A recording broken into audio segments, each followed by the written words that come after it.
Waalaikumsalam. Sekiranya isteri bekerja dan mempunyai pendapatan yang tersendiri, perlu dia meminta keizinan suami untuk berbelanja atau bersedekah. Sekiranya isteri berpendapatan sendiri juga dalam kepastian pendapatannya, hartanya adalah milik. Hartanya adalah milik. Dia tidak boleh menggunakan wang yang diberikan oleh suaminya untuk dia nak guna sesuka, tidak boleh. Ada mesti kena minta izin. Abang, cik nak sedekah dengan duit abang bagi. Tapi kalau itu duit dia boleh buat apa saja. Dan si suami yang tidak berhak meminta 1 sen pun daripada duit isteri.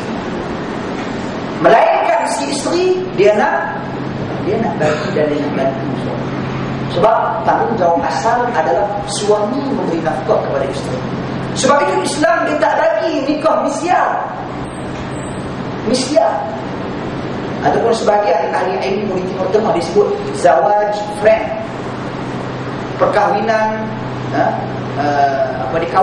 perkahwinan itu sebenarnya kawan ya, bukan kahwin pun, kawan.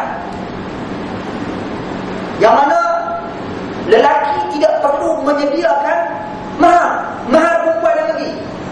Laki dia duduk tidur di rumah ya, perempuan yang bagi nafkah. Itu balik. Kalau nafkah merupakan di antara syarat-syarat dan tanggungjawab yang wajib bagi suami. Sekiranya kewajiban ini tidak dapat ditunaikan oleh suami, maka sewajarnya nikah itu dibubarkan. Kita bagi misyar. Kita sebut misyar. Tuan-tuan dan puan sekalian, itu yang saya rasakan dapat sedikit sebanyak yang dapat saya berkongsi dengan tuan-tuan dan sekalian pada malam ini.